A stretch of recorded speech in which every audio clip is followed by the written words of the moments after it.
Paz do Senhor Jesus, mais uma vez estamos aqui com o nosso programa EBD na web e com a graça de Deus chegamos ao final desse trimestre maravilhoso, onde obtivemos um estudo exaustivo da carta de Paulo aos Romanos, numa visão transmitindo uma mensagem da graça de Deus, a maravilhosa graça.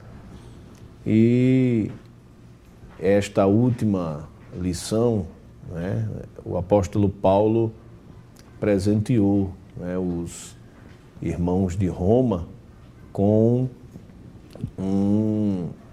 uma saudação poderosa, calorosa, mostrando o relacionamento do apóstolo com aqueles que contribuíram para o seu trabalho, para o seu ministério.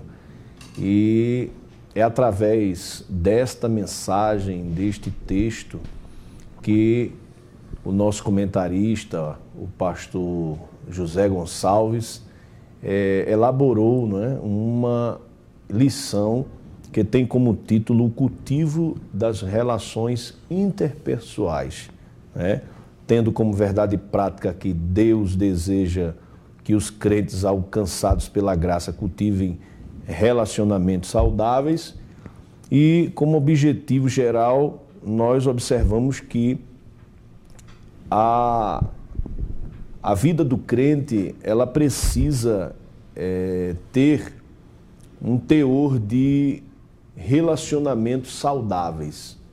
E o objetivo geral mostra que precisamos compreender que os crentes precisam cultivar esse relacionamento. Também nos objetivos específicos, nós vemos aqui, no primeiro objetivo, compreender a importância das relações interpessoais. No segundo, apontar as ameaças e as relações interpessoais. E o terceiro, apontar a fonte das relações interpessoais.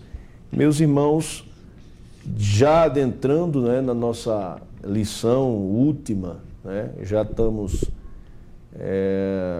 nos preparando para receber a próxima lição nesse terceiro trimestre de 2016, com certeza será mais um grande aproveitamento e queremos fechar esse nosso estudo agradecendo a todos os irmãos que acompanharam o nosso programa, agradecendo a participação de cada um.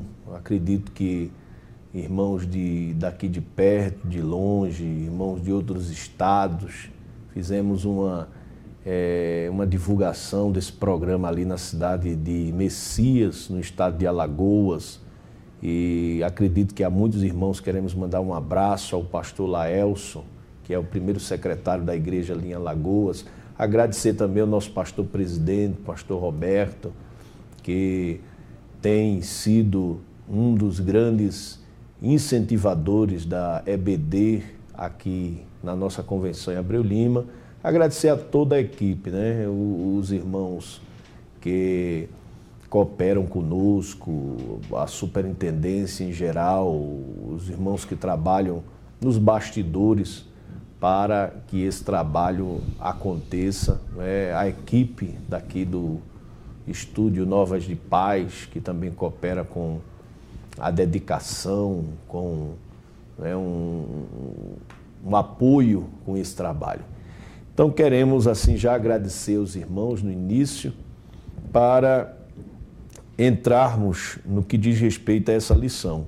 A nossa lição, estamos aqui com os irmãos Adijaí, evangelista da igreja, e coopera conosco ali na área em Guabiraba, com o pastor Benício Belarmino, Deus abençoe. Também o nosso irmão auxiliar Leandro, que coopera também ali na Escola Bíblica Dominical em Tabajara, Olinda, e estão sempre conosco aqui participando desse programa que tem sido uma bênção na vida dos irmãos. Então, introduzindo aqui o que estaremos estudando, o cultivo das relações interpessoais, nós observamos que o comentarista ele inicia a nossa lição mostrando que o apóstolo ele discorreu a respeito dos principais temas da fé cristã, né? E deixou-nos princípios fundamentais que são úteis para a construção de relacionamentos interpessoais. Então, Paulo ele traz nesta passagem bíblica, que a lição se baseia, que vai de Romanos, capítulo 16, verso 1 ao 16, Paulo traz a lembrança, nomes de pessoas que, de uma forma ou de outra, o ajudaram a construir, né, a identidade cristã do primeiro século. Então, ele foi preciso, né, categórico, em não deixar que esses nomes caíssem no esquecimento. E no final, né, de sua carta, envia-lhe saudações numa demonstração de gratidão a Deus por tudo o que essas significariam para ele. Então, no primeiro ponto da lição, a importância das relações interpessoais, nós vemos aqui alguns apontamentos como valorizando pessoas e não coisas, o valor das mulheres, a irmandade e companheirismo. E eu queria, nobre evangelista de Jair, que o senhor já trouxesse, né, a sua palavra voltada para essa nossa lição, que diz respeito a esse tema tão necessário e maravilhoso nesses dias em que nós estamos vivendo. Amém. A paz do Senhor, pastor, nosso irmão Leandro, que aqui está. Pastor, observando assim a toda a lição, vamos ter um conteúdo muito rico em suas informações, quando fala na questão do desenvolvimento, né, dessas relações. O próprio texto da lição, quando fala que o cultivo das relações interpessoais, ele já por si mesmo define toda a lição, porque o que seria o cultivo, né? Na prática, seria o relacionamento, seria a forma do relacionamento do trabalho, desenvolvimento, aperfeiçoamento. Então, o cristão, ele por si mesmo, ele tem que ter esse desenvolvimento, tem que cultivar esse tipo de relacionamento. E, ao se tratar das questões interpessoais, nós vamos ver também que ele abrange uma relação que é marcada também pelo um contexto, né, familiar, escolar, existe a questão do trabalho. Isso tudo é influência na caminhada cristã. E também ressaltando aos amados que estão nos assistindo, aqui no primeiro tópico, quando fala acerca da importância das relações interpessoais, notemos bem que o autor aqui da lição, ele frisa bem a questão de valorizar pessoas e não coisas. E não coisas, né? É tanto que é relatado aqui o feitio de uma mulher, né? Uma mulher que até o próprio Paulo, ele viu nela algo de diferente na questão de suas relações. Até porque Paulo, se a gente for olhar todo o contexto do capítulo 16 do livro de Romanos, nós vamos notar bem a comunicação que ele tinha com essa igreja. Ele tinha uma comunicação muito abrangente, né? Não era limitada, ele tinha uma comunicação muito boa. E isso para nós serve muito bem como exemplo, porque vivemos no meio dessa sociedade e devemos ter uma relação com todo o contexto em si, uma relação pura, saudável, que é isso que nós vamos tratar aqui na lição de hoje. E ao se tratar de Febe, a gente vai entender bem aqui que Paulo reconhece o serviço prestado por ela naquela igreja. É um reconhecimento. Agora, para que haja um reconhecimento também, eu sempre costumo pensar uma coisa. Para que haja um reconhecimento de alguma coisa, tem que ter uma boa relação. E essa relação da amizade, a relação, o convívio, a conversa, o debate das coisas, isso tudo vai enriquecer a cada dia mais, vai alimentar dentro de nós uma perspectiva diferente do mundo que hoje em dia está tão individualista, mas quando a gente tem uma frequência na conversa, no diálogo, a gente vai notar através da lição que a gente pode muitas vezes também mudar tudo isso. E a gente falando aqui também acerca da ressalva que Paulo faz aqui, quando ele diz primeiramente aqui, ele cita também outras pessoas. O caso aqui que a gente vai entender bem aqui, no segundo subponto, a gente vai entender que ele fala sobre a Priscila, que ele cita bem aqui acerca dela, quando ela se destacava também na obra do Senhor. Há uma importância, né, que Paulo ele viu isso nela, uma forma tão importante dela se destacar na obra.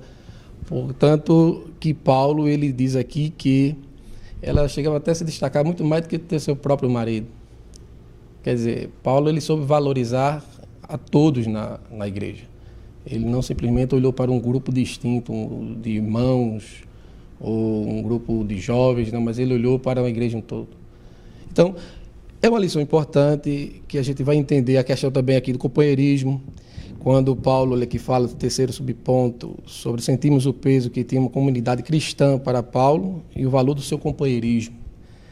A gente vai entender bem toda essa síntese aqui que a gente está frisando aqui do primeiro tópico, onde fala que precisamos valorizar pessoas e não coisas, estabelecendo relacionamentos interpessoais saudáveis. Eu observo aqui também que a gente vê a necessidade, né, de destacar essa importância, né, das relações interpessoais, né, principalmente numa época em que o individualismo cada vez mais, né, está tomando conta, né, do dia a dia, desde crianças que se isolam, né, nas redes sociais. A gente vai num restaurante, vai numa pizzaria e a gente vê pai, mãe, filho e filha, cada um com smartphone, né? Não há mais aquela harmonia. Eu estou falando de uma família, né? Imagine quando se trata de relacionamento com amigos, com membros da igreja, com vizinhos. Eu estou trazendo para um âmbito mais íntimo, que é a família, e já acontece, né, esse individualismo. Então, Leandro, eu queria que você definisse assim para a gente o que de fato seriam essas relações interpessoais, né? Na sua visão filosófica, seria interessante a gente saber qual a visão dessas relações interpessoais, até que nível vai essas relações interpessoais. Muito bem, pastor. Em primeiro lugar, eu queria agradecer mais uma vez o nobre convite de estar aqui para contribuir, na medida do possível, com comentários acerca desta lição. É um grande prazer termos chegado à última lição, a lição de número 13, e abordarmos aquilo que conhecemos como as últimas palavras do apóstolo Paulo, as saudações finais do apóstolo Paulo, diante de uma carta tão poderosa, tão maravilhosa, tão profunda como a carta aos Romanos. Paulo ele não se esqueceu, antes de definir, a importância das relações e a importância das pessoas. A relação com as pessoas e a importância das pessoas. Não é? Duas lições que ficam claras quando Paulo ele resolve inserir este capítulo 16 nesta carta, são as lições da gratidão e do reconhecimento. Paulo, apesar de apóstolo e grande ícone do cristianismo nascente, ele tinha essas duas virtudes tão cardeais, a gratidão e o reconhecimento. E gratidão, para você ser grato, você primeiro tem que ser uma pessoa que seja uma pessoa que reconheça o trabalho feito por outra pessoa. E Paulo ele teve uma grande equipe, porque por detrás de um grande homem ou de uma grande mulher, deve necessariamente haver uma boa equipe. Equipe esta que às vezes não se destaca, equipe esta que às vezes fica por detrás dos bastidores, às vezes marcado pelo anonimato, mas tem uma palavra de um pastor, acredito que um pastor batista, escritor muito conhecido, o John Stott. Ele diz que nenhuma igreja ela é tão grande, que nela precise haver um membro sequer que seja anônimo. Ela pode ser a igreja maior do mundo, mas cada membro desta igreja, ela deve ter a sua importância e deve ter o seu nome reconhecido. Nunca tratado como coisa, nunca tratado como instrumento, como se fosse algo que eu possa utilizar para alcançar alguma finalidade outra, mas sempre tratado como fim em si mesmo. E o tema da nossa lição, que é o cultivo das relações interpessoais, é importantíssimo. O senhor perguntou do ponto de vista filosófico. É importante dizer que o ser humano, ele naturalmente, de forma inata, ele precisa de se relacionar com seus iguais. O homem, quando ele se isola, ele sai do seu meio, da sua... E quando eu digo meio, eu me refiro aos meios imediatos da família, como também aqueles que não são imediatos, como a sociedade, como o trabalho, como amigos e etc. Então, quando ele se isola, isso é um sintoma de que existe alguma coisa de errado. O Aristóteles, ele vai dizer na Ética Nicômaca, com um dos livros de ética que ele escreveu e também de política, que o homem que não quer viver em sociedade, ele pode ser duas coisas. Ou ele pode ser um animal, ou ele pode ser um vegetal, uma planta. Porque o ser humano, ele não pode ser. O ser humano, ele tem essa tendência de se relacionar com outras pessoas. Agora, se relacionar com outras pessoas não é simplesmente falar com outras pessoas. Tem pessoas que falam, tem pessoas que se direcionam, tem pessoas, como o senhor disse, que têm muitos amigos nas redes sociais. Mas o relacionamento que nós estamos tratando aqui é algo que vai muito mais além. Algo que nasce, que brota do profundo do coração. Algo que está regado por um sentimento verdadeiro de empatia. Você sentir o seu próximo como sendo semelhante a você mesmo. Então, você não pode olhar para o outro como sendo algo estranho, mas você olha para o outro como sendo seu irmão. Então, o cristianismo ensina isso. Nós fazemos parte de uma grande família. E esse relacionamento, por que interpessoal? Porque ele atravessa, ele perpassa justamente mais de uma pessoa. Ou seja, é um relacionamento entre pessoas, interpessoal. Ou seja, existe aqui uma equidade. As pessoas se relacionam, as pessoas trocam ideias, as pessoas ajudam umas às outras, reconhecem a importância uma das outras e dão as mãos umas às outras. Ou seja, eu olho para o Senhor e o Senhor olha para mim como nós fôssemos tão importantes como de fato nós somos. Não é? Paulo, quando ele se refere às pessoas que ele manda saudações aqui no capítulo 16, ele se refere primeiro citando o nome. Né? Ele cita o nome, ele não cita o título, ele não cita o cargo. Ele chama o nome das pessoas. E depois ele vai dando os predicados. Ele diz, olha, bem, essa pessoa aqui, ela é um amado no Senhor, é meu irmão em Cristo, são meus cooperadores em Cristo. E assim ele vai dizendo, se distinguiram, são meus companheiros. Ou seja, primeiro ele diz o nome, depois ele vai classificando, dando os predicados. Por quê? Porque ele reconhece que aquelas pessoas, apesar do sentido eclesiológico, eles não terem a posição do apóstolo Paulo, mas como cooperadores, como serviçais, eram pessoas tão importantes como o apóstolo Paulo era no plano da pregação do Evangelho. Ele, inclusive, o nosso comentarista aqui, ele destaca uma consideração feita pelo apóstolo, dando evidência à função em vez do ofício. Justo. Né? Que há uma grande discrepância hoje, não é, nos nossos dias, em que é uma frase bastante popular usada, né, quando se diz que você só vale o que você tem. Né? Então, as pessoas são observadas, né, no nosso contexto cristão através dos seus cargos, né, da sua posição eclesiástica.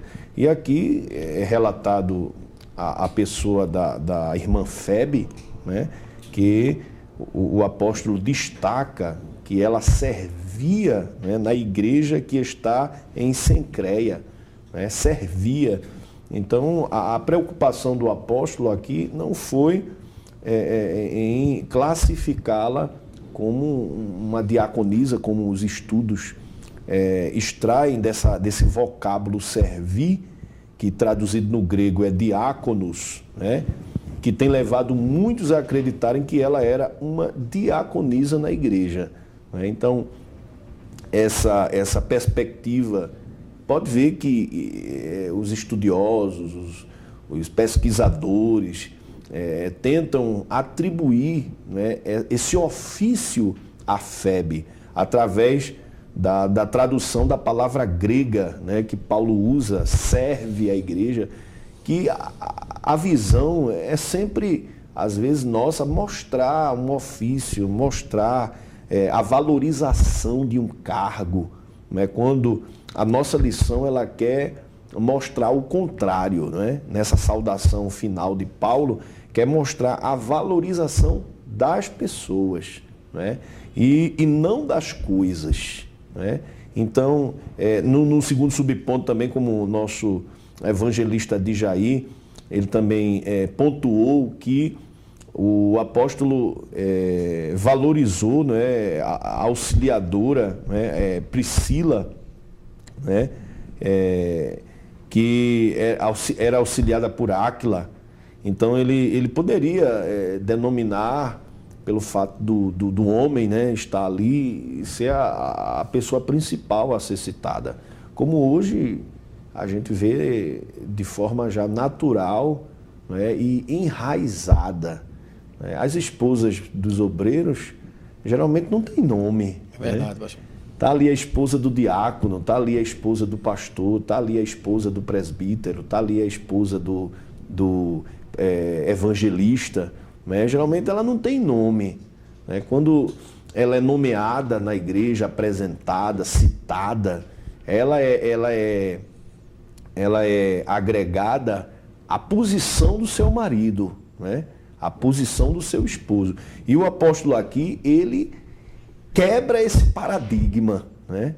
Ele trata essa mulher aqui, né, como uma pessoa importante também, né? Embora tenha sido uma pessoa que auxiliava no trabalho, mas de fato tinha sua importância. Então, um outro exemplo aqui que é citado, no versículo 6, ele menciona uma mulher de nome Maria, né? Saudai a Maria que trabalhou muito por nós, né? E pouco se diz dessa Maria e o que se sabe é que ela trabalhou muito na obra de Deus. E trabalhar aqui traduz o termo grego, né? Copião, né? Copial, que significa trabalho voluntário. Então, mais uma lição que a gente extrai aqui nesse primeiro ponto é que Maria se deu voluntariamente para a obra, não é, de Deus. E uma advertência final aqui é que precisamos de mais Marias, né, que o Senhor envie mais Marias para a sua obra, ou seja, pessoas que têm uma visão voluntária, não é, do trabalho do Senhor Jesus. Então eu acredito que esse primeiro ponto ele transmite essas verdades que serão aplicadas, né, nas salas de aula. A primeira verdade é valorizando as pessoas e não as coisas. A segunda verdade é esse trabalho voluntário. Né? Precisamos de mais Maria, que o Senhor envie mais Maria para a sua obra. Por que essa comparação? Né? Por causa da voluntariedade, não é, dos irmãos no trabalho do Senhor. Estava trazendo uma palavra esta semana, durante esses dias, numa campanha evangelizadora, e o tema lá, se não me falha a memória, estava voltado para obras, né? Que o Senhor recompensará cada um segundo as suas obras. Apocalipse 22:12. E falávamos, não é, dessa preocupação da recompensa, né? Do ser recompensado nos dias atuais. Parece-me que estamos esquecendo, né, da recompensa vinda da parte de Deus, do galardão, do julgamento das obras no tribunal de Cristo, não é? As obras de feno, de palha, de bronze, de prata, de ouro, de pedra preciosa. E falávamos da importância do resgate dessa voluntariedade, né, do povo, dos irmãos estarem sendo mais voluntários, né, ao trabalho, ao serviço do Senhor, como é comparado aqui. E para terminar, o nosso comentarista, ele se expressa acerca da irmandade e do companheirismo. E o que o Senhor tem a dizer, irmão Adjaí, acerca dessa necessidade, dessa irmandade, desse companheirismo, né, que é citado pelo apóstolo aqui, onde o comentarista mostra, né, que a igreja é o corpo de Cristo e ela também é uma grande família, né, e nos chama a atenção de conscientizemos-nos da importância que tem a fraternidade cristã para a saúde da igreja. Pastor, observando bem o seu comentário aí, acerca também até de alguns pontos sobre esse terceiro subponto aqui, o irmandade e companheirismo, a gente vivencia, na verdade, na prática, isso dentro das igrejas. Agora, é o que a gente vai falar mais à frente, a questão do individualismo, tá? Mas eu quero apenas fazer uma conexão aqui entre uma coisa e outra. É que se nós sentirmos, como aqui o comentarista frisou bem, sentimos o peso que tem a comunidade cristã para Paulo e o valor do seu companheirismo, aqui Paulo ele estava tentando agregar aqui não somente uma igreja que era alcançada através do evangelismo. Simplesmente, preguei o evangelho, fiz a minha parte e deu tudo certo. Pronto. Não, Paulo ele quis conscientizar a igreja, todos que estavam participando, congregando aqui neste local, que ele estava querendo construir ali um relacionamento a mais, né? Na questão no âmbito familiar, na questão de congregar os irmãos, não somente de dizer assim, aquela irmã faz parte daqui, não sei nem quem é. Não, Paulo ele quis mais um relacionamento maior. Tanto que ele tinha a preocupação de conhecer em si até as atribuições das pessoas, né? Ele se esforçava para entender o objetivo, entender o que cada um tinha de qualidade. Era um esforço que Paulo tinha. E a questão do companheirismo, ele é essencial dentro da igreja hoje em dia. A gente tem que viver de instante a instante, cotidianamente, numa forma da reciprocidade também das questões do bem. O que fazem para mim, eu também tenho que ser recíproco nisso, tenho que contribuir para um bem maior para todos, não olhando somente para mim, porque a partir do momento que a gente deixa o individualismo imperar na nossa vida, eu acho que a gente vai, como o nosso amado irmão frisou bem, vai se isolando. Porque a partir do momento que a gente se isola, a gente não vai ter o apoio de ninguém, nem vai ter também como transmitir até as nossas próprias emoções. Né, pastor? Que a gente vai ficar guardando aquilo o resto da vida e não vai ter com quem compartilhar. Verdade. E isso daí pode atingir a igreja. E atinge de uma maneira tal que, como aqui o senhor ainda vai frisar bem, mas fala mais da questão aqui, da forma como Paulo tratou aqueles que estavam trazendo uma ameaça à união, à unificação da igreja. Mas antes da gente entrar aqui, o que seria, Leandro, essa fraternidade cristã? O que seria essa fraternidade que o comentarista cita aqui, que era até, ele cita que essa fraternidade cristã é importante para trazer saúde à igreja. O que seria essa fraternidade cristã? Fraternidade é o reconhecimento, a tomada de consciência de que a igreja, ela não é apenas um agregado de pessoas que estão nada mais, nada menos do que somando como mais um movimento social, como empresa, como estabelecimento qualquer, como uma repartição pública, mas é, como ele disse aqui, entre aspas, uma grande família. Uma grande família. Fraternidade é uma palavra que aponta para isto, para esse laço de família. Então, quando existe a tomada de consciência que essa pessoa que está ao meu lado, ela não é simplesmente uma pessoa que está do meu lado, mas é o meu irmão, nós entramos em um laço inquebrantável. É interessante dizer que irmãos, eles também brigam. Irmãos também brigam, né? Se dentro de uma casa você tem irmãos que não brigam, é até importante levar para o psicólogo, porque deve ter algum problema, né? Crianças que não brigam devem estar doentes. Mas é interessante notar que até em uma casa que irmãos brigam, se desentendem e não concordam um com o outro, mas quando vem alguém de fora e mexe com aquele meu irmão, que eu acabei de brigar com ele, eu vou para defender. Tem uma defesa. Tem a defesa, na hora, automático. Né? Eu já vi casos mesmo de irmãos que estavam brigados, não se falava, não olhava para a cara do outro, não suportava. Né?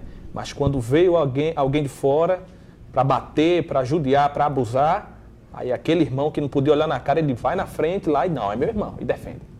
Por quê? Porque sente que existe um laço que é muito maior do que quaisquer coisas. Ou seja, essa ideia de fraternidade que nós somos irmãos agora, se materialmente falando, sanguineamente já existe esse laço, imagine no sentido espiritual, né? Que nós estamos falando de algo que ainda é superior, mais glorioso, que são os laços espirituais. Né? Os laços espirituais. Nós não podemos, na verdade, nós devemos lutar para desconstruir a ideia de que uma pessoa ela vale pelo ofício que ela desempenha. Não é? A gente tem que quebrar isso daí, porque o texto deixa muito claro, por exemplo, voltando à questão de Febe, que o fato é que o apóstolo pôs em evidência a função em vez do ofício.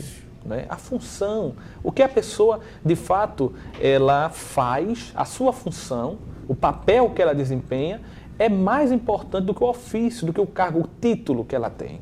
Então, às vezes as pessoas... Porque, veja, você se isolar, não é necessário você ficar trancado em um quarto sem se comunicar com ninguém.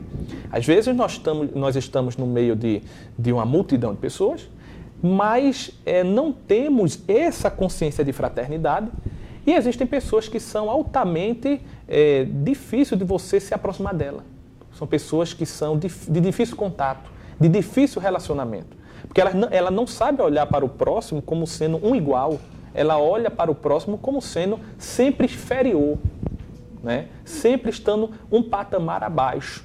Então, ela só consegue valorizar alguém que tem um ofício, um cargo, pode ser eclesiástico, pode ser secular, alto, elevado, então ela vai e respeita essa pessoa. Mas não respeita essa pessoa pelo que ela é de fato, mas pelo cargo ou ofício que ela desempenha. Pode ter algum retorno, né? Justamente, não tem um relacionamento com ela pelo que ela é. Ou seja, essa pessoa, ela é um meio de ela alcançar um fim, porque vai ter uma volta depois. Vai ter uma volta depois. Verdade. Isso a gente tem que totalmente... Eu não diria que não existe, mas eu diria que nós temos que trabalhar para desconstruir, né? Porque já existe, mas devemos desconstruir essa ideia. Paulo, ele não receou em dar nome àqueles que não tinham nome, mas que já desempenhavam funções importantíssimas. Ou seja, Paulo, ele não tinha vaidade com o seu ofício, né? Bem, eu sou apóstolo, eu estou escrevendo essa carta, então só basta eu citar o meu nome na carta. Eu, apóstolo do Senhor Jesus Cristo, servo de Deus, pronto, amém. Não. Ele diz, eu sou um apóstolo, mas eu tenho uma equipe por trás de mim. Pessoas que são meus cooperadores e pessoas que têm nome. Então, primeiro eu digo o nome, depois digo a função que eles desempenham e o ofício fica para depois. Tem que ser respeitado também, tem que ser respeitado, tem que ser valorizado, mas primeiro há esse sentimento de fraternidade. E o comentarista da nossa lição, ele, para depois não dizer, né, que somos nós, ele diz aqui que infelizmente hoje as coisas estão invertidas. Justo. Né? Ele mostra a realidade de hoje, que estão valorizando mais as coisas do que as pessoas. Né? E a gente precisa, como o nosso irmão Leandro falou, desconstruir, né, essa realidade que chega a impactar, né, entristecer alguns irmãos que não estão alicerçados na rocha, né, aqueles irmãos que construíram as suas casas em cima da areia. Jesus compara aos que ouvem e não praticam, né, a palavra. Então, geralmente esses irmãos, eles esmorecem na fé por conta dessa diferença que existe, né, aonde o próprio apóstolo Paulo ele não faz. Né? Então, no segundo ponto, nós vemos aqui algumas coisas que ameaçam, né, as relações interpessoais. E sabemos que são muitas coisas, mas aqui são citadas dois pontos: o individualismo, né, e o sensualismo e o antinomismo. Eu, quando vejo, irmão Adjaí, essa questão do individualismo, assimilando com as palavras do nosso irmão Leandro, né, na visão de que o homem precisa se socializar, eu lembrei-me em uma palavra do professor na aula de antropologia, no curso teológico, e ele falando da questão da necessidade, né, e mostrou a passagem bíblica de Adão, né, o Senhor viu que não era bom que o homem ficasse só. Ali não é passado somente a questão de uma mulher, da construção de uma família, né, Leandro? Mas também da necessidade da socialização do homem com a pessoa. Não era apenas o sexo que ali ele estava em voga, Porque às vezes a figura da mulher, me permita, pastor, às vezes ela é tomada como um símbolo de sexualidade. Isso na cultura judaico-cristã não cola, porque na cultura judaico-cristã a mulher ela não é vista como símbolo de sexo, não é apenas. A mulher ali ela aparece como companheira, que eu acho que é isso aí que o senhor ia acrescentar. Nas culturas orientais, algumas, por exemplo, no islamismo, as mulheres elas são vistas como objetos de fato, para satisfazer o desejo sexual. Então, quando Deus viu que o homem, me permita complementar, que não é bom que o homem esteja só, Deus não estava ali simplesmente querendo sanar uma necessidade sexual, mas uma necessidade relacional, porque a mulher como uma pessoa para ouvir, para aconselhar, para suportar, isso aí é importantíssimo. Eu acho que é pelo fato dessa passagem ela só ser usada às vezes em casamento, né? No sentido de procriação. Procriação. A gente só usa aquele contexto ali para pode ser usado para outras mensagens, estudos, mas a maioria das vezes que a gente escuta na igreja é voltado para matrimônio, para família. Então, no curso, na aula, né, de antropologia, na disciplina de antropologia, ele cita esse exemplo e ele até engraçado, interessante, né? Ele dá um exemplo de um filme, né, chamado Náufrago, né? E ele mostra até do ator Tom Hanks, ele isolado numa ilha, né, depois de um acidente de avião, e uma ilha que era inabitada por seres humanos, somente ele, e ele precisou de socializar-se com alguma coisa. E tinha uma bola, né, com o nome Wilson, a marca Wilson, que foi colocado ali por ele como uma pessoa para ele dialogar, a ponto de quando essa bola esvaiu-se, né, ele se desesperou por um momento, e o professor até ele passou para a gente esse filme, para a gente analisar em forma crítica e pesquisadora, para que a gente observássemos o exemplo deixado, né, de que há uma necessidade do homem de socializar-se. Então aqui, Adjair, vemos uma das ameaças, né, das relações interpessoais é o individualismo. Então o que o senhor tinha a dizer, né, como o senhor já ia adentrar aqui, nos mesmo, diga acerca desse ponto. Esse ponto aqui é interessante porque aquilo que eu falei logo no início, o individualismo ele é gerado a partir do momento que não existe uma forma de compartilhar também as coisas, as informações. E Paulo enfrentava esse problema na igreja em Roma, porque é o ponto dele colocar aqui, no capítulo 16 aqui, do versículo 17, e rogo-vos, irmãos, que notei os que promovem dissensões e escândalos contra a doutrina que aprendeste, desviai-vos dele. Ou seja, Paulo ele é bem direto concernente a esse tipo de povo. Por quê? Porque o individualista ele não vai promover nada para que venha ter um âmbito maior, né? Venha a conseguir a ter uma repercussão a mais de pessoas envolvidas. O individualista ele vai levar tudo e gera tudo para si. Então, a partir do momento que uma pessoa ele gera tudo para si, eu entendo o seguinte, é que se ele quer tomar tudo para si, quer ser aquela pessoa que é detentora, é sábia de tudo, a primeira palavra é a dele, ele quem diz, ele é quem fala, causa dentro de si um ego muito grande concernente àquilo que ele tem como filosofia de vida, da sua concepção, seu pensamento, não sei. Então a gente vai entender que quando Paulo ele frisa isso aqui é porque já pré-existia. E hoje em dia também, infelizmente, existe no nosso meio a questão do individualismo. Por falta de quê? por falta de uma conversa, por falta de um diálogo, por falta de uma aproximação. Frisaram, o pastor e o nosso irmão frisou bem quando falava da questão do relacionamento entre Eva e Adão. Não foi simplesmente para a questão da procriação, foi também um motivo de relacionamento. Deus estava mostrando para o povo que haveria uma necessidade de conversa, de um diálogo, até porque isso ajuda, cura até muitas coisas internas, né? Verdade. Porque qual é a pessoa que está amargurada hoje, angustiada da vida, que se não tiver um diálogo com uma pessoa correta, né, que tenha uma linha de pensamento correta, baseada nas escrituras, que vai saber orientar, qual é a pessoa dessa que não vai querer uma pessoa para orientar? Verdade. Então, requer a nós, e pessoas que assim vivem para esse tipo de aconselhamento, você está preparado. Preparado para quê? Preparado para poder ter dentro de si um espírito, uma forma de compartilhar as coisas, mas sem levar para o lado individualista, sem achar que ele mesmo é quem vai fazer, quem pode. Então, é importante, tanto que ao ponto aqui, fala mais embaixo o autor da lição, ele diz aqui, Paulo via como uma ameaça a quebra da coinonia cristã. Portanto, era um perigo às relações interpessoais, o individualismo, aqueles que promoviam dissensões. Então, Paulo viu uma ameaça. Ele sentiu a igreja ameaçada concernente a esse tipo de pessoas que causavam, como se diz assim no popular da palavra, um terror, né, entre os membros. Porque a função que Paulo, quando ele estava lá com a igreja em Roma, enviando a sua carta, não era simplesmente a pregação do evangelho, mas sim transformar uma igreja onde todos tivessem acesso uns aos outros.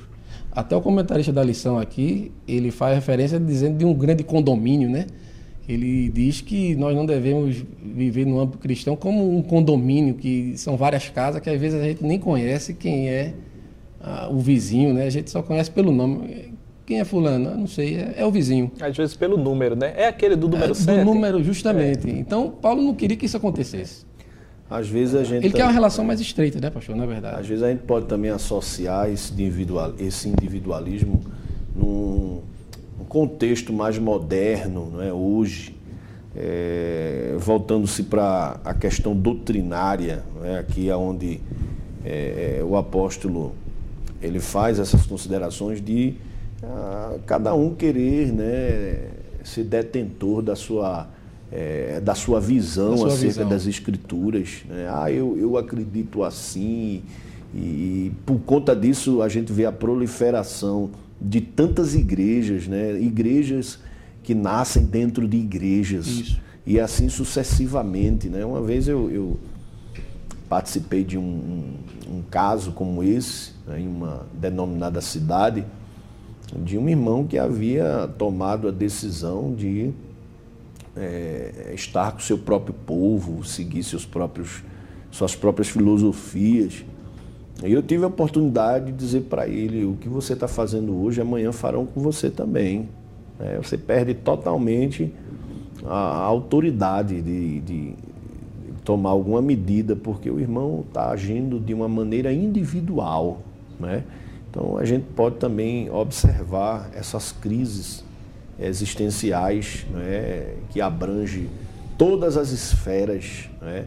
Não somente a esfera eclesiástica, mas todas as áreas. O individualismo ele propaga, né, esse isolamento, essa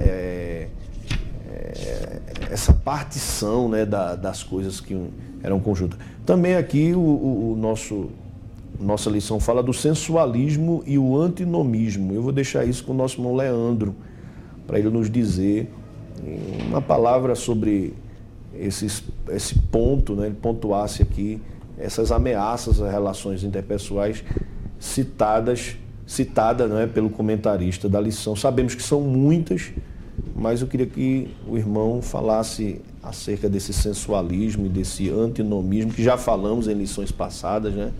Ok, esse segundo subponto do segundo ponto, ele na verdade é um desdobramento do problema que ora estamos a tratar. que é o problema do individualismo. Individualismo. Eu posso dizer que o individualismo é uma atitude bastante radical. Não é simplesmente o sujeito ele procurar o seu bem. Porque procurar o seu bem é algo natural, né? Todos nós temos uma certa medida de individualismo, uma certa medida. Por exemplo, eu não posso pensar no bem da família, ou seja, eu não posso pensar no bem do meu vizinho antes de pensar no bem do meu filho, da minha esposa.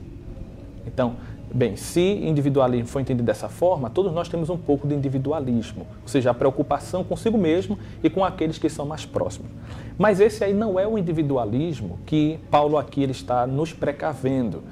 O individualismo aqui, na verdade, é uma atitude de uma pessoa que acredita que o mundo todo existe em função dele. Ou seja, é como se, uma vez eu escutei uma certa pessoa dizer a seguinte frase: eu vim ao mundo para suprir a necessidade que o mundo tinha de mim. Então veja, o mundo existe em função dele, e sem ele o mundo desmorona. Então, ou seja, tudo funciona em função dessa pessoa. Esse é o individualismo. Ela não consegue olhar para as pessoas e valorizar as pessoas pelo que elas são, mas ela olha para as pessoas como sendo sempre inferiores. E por que o sensualismo, não é? E o antinomismo? O individualista que o apóstolo Paulo trata aqui, ele, na verdade, é um individualista que, no contexto da época histórico, estava relacionado com o problema das heresias. O texto do capítulo 16, versículo 17, Paulo ele usa a mesma expressão que ele usou no capítulo 12, versículo 1, quando ele diz, e rogo-vos, que na verdade é um apelo pastoral apostólico, que Paulo ele usa essa palavra normalmente para prevenir a sua audiência original de que ele tratará de um assunto de fundamental importância. Então ele diz, olha, rogo-vos, irmãos, que noteis os que promovem dissensões e escândalos contra a doutrina que aprendestes. Esses que causavam dissensões e escândalos, os individualistas, eram os hereges. Eles entravam sorrateiramente nas comunidades e tentavam distorcer as palavras apostólicas, os ensinos do apóstolo Paulo. Paulo ele não tinha como ficar nas comunidades que ele fundava. Na verdade, Roma ele não fundou, mas, independente disto, a gente vê que Paulo ele tinha uma abertura muito grande com essa comunidade, ao ponto de ter que escrever uma carta doutrinária para eles.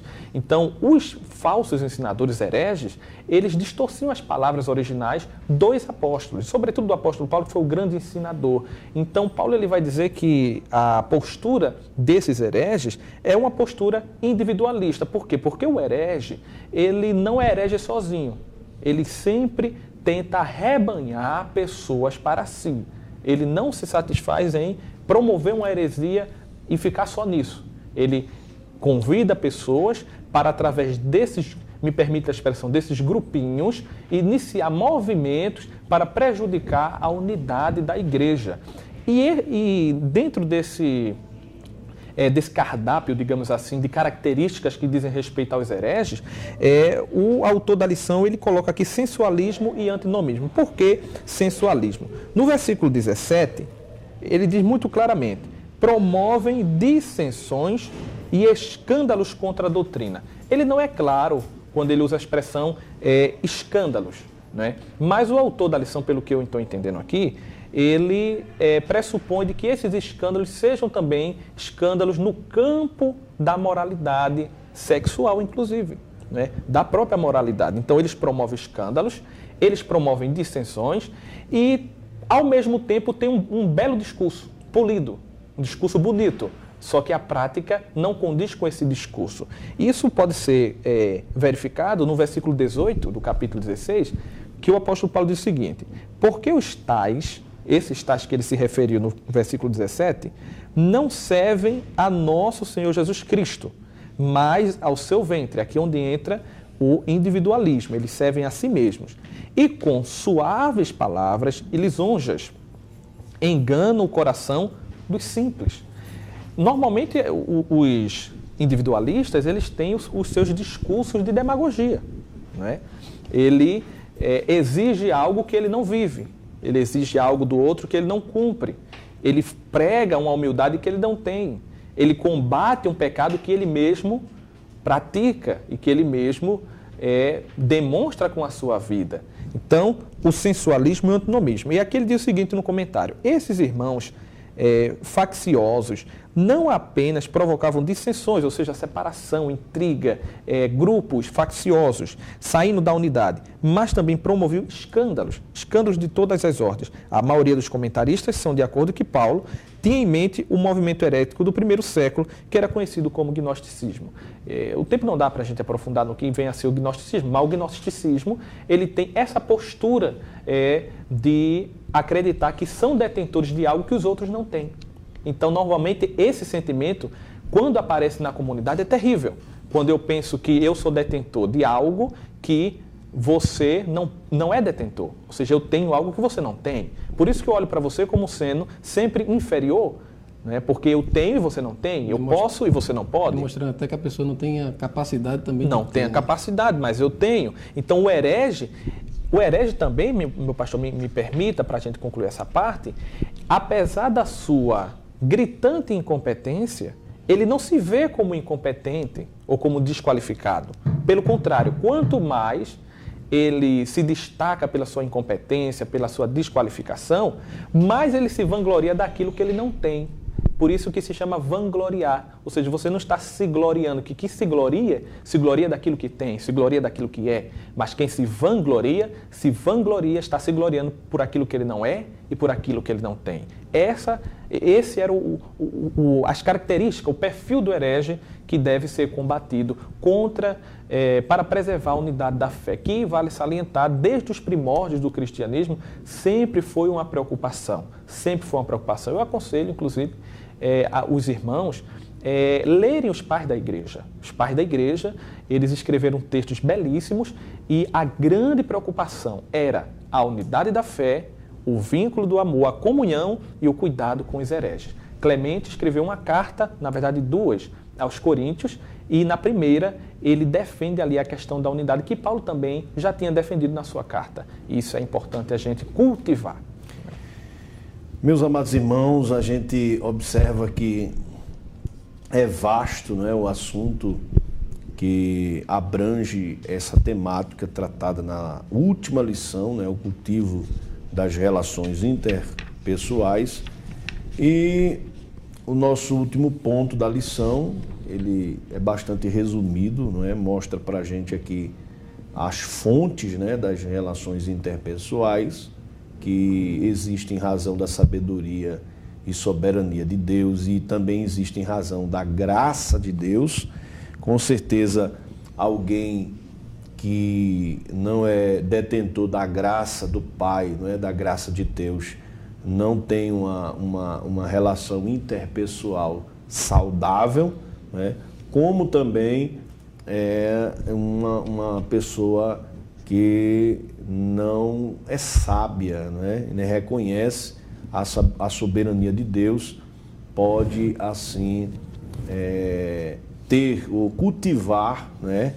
Como diz aqui o nosso tema, as relações interpessoais. Então, queremos, desde já, agradecer, né, aos irmãos que acompanham o nosso programa EBD na web, dizer para você que é uma bênção tê-lo acompanhando, curtindo, comentando, né, as nossas aulas. E no próximo trimestre, se Deus permitir, estaremos novamente trazendo subsídios, né, para o entendimento, o aperfeiçoamento da aula do amado irmão. Lembrando, nosso estudo todos os sábados às 19 horas, aqui no Templo Central, em Abreu Lima, Avenida 113, Avenida Brasil, número 113, aqui centro de Abreu Lima. Estamos esperando você para participar do nosso trabalho, que tem sido de grande relevância, né, para o crescimento da Escola Bíblica Dominical. Queria também deixar os nossos agradecimentos ao irmão Adjair, né? O irmão Leandro. Eu acredito que depois dessa aula a gente não vai se incomodar tanto de ser chamado de irmão, né? Verdade. É verdade. Porque já nos deparamos com certas circunstâncias que quando chamamos um pastor, um evangelista de irmão, né? O irmão às vezes fica desconcertado, se achando humilhado, né? Me chamou de irmão. Pastor, me permita, para a gente concluir, uma das coisas que ficou marcada na minha adolescência, eu ainda sou uma pessoa jovem, né? Então, quando eu era adolescente, ainda fazia parte do DEJADALP, uma das coisas que mais me marcou, o senhor falou aí, me veio na mente imediato. A figura de um diácono da igreja, que não convém citar o nome do querido, ele foi consagrado presbítero e ele era sempre aquela pessoa que estava no meio da juventude. Inclusive, eu me lembro que todas as semanas ele fazia questão de fazer parte da oração da mocidade. Ele ia lá, pregava e todo mundo gostava dele. Ele era aquela pessoa, como diz a expressão popular, do povão. E ele foi consagrado a presbítero e colocado para tomar conta da congregação. Certa feita, quando a mocidade saiu, ele acompanhou, ele e a esposa. Na volta, o meu irmão fez assim, eu vou falar com o irmão, e disse o nome dele. E perguntou para ele, ô irmão, a gente pode ainda se dirigir ao senhor como irmão ou tem que dizer presbítero? Ele fez, irmão nada. Agora é presbítero fulano. Então, isso daí me marcou na hora. Não pode chamar mais de irmão? É meu presbítero, mas é meu irmão. E o fim dele não foi bom. Ele entrou por esse caminho e, para o senhor ter uma ideia, ele não saiu da igreja de uma forma honrosa. A própria igreja depois teve que se reunir e pedir, inclusive, o afastamento dele, porque aquilo dali foi tomando proporções enormes. Então, irmão antes de tudo, né? É a lição. Verdade. Somos crentes, né? Antes de sermos. E aprendemos com o apóstolo. Então, Deus abençoe. Irmão Adjair também dê sua... Amém. Eu quero agradecer, pastor, a todos também que estão assistindo ao programa. Quero agradecer ao senhor pela oportunidade, a confiança, ao nosso pastor presidente, ao nosso pastor Roberto, também ao nosso coordenador, nosso pastor Benício, que eu não posso também me esquecer do nosso pastor que tem nos dado total apoio para que ajudarmos a superintendência. E só deixando para os irmãos as palavras finais e dizendo uma coisa: nós vamos sempre ser servos, né, pastor? Independente de qualquer circunstância, nós somos servos e estamos aqui para ir para o mesmo céu. Que Deus abençoe, pastor. Muito obrigado. Amém. Então, agradecemos a todos. Até mais no nosso próximo EBD na web.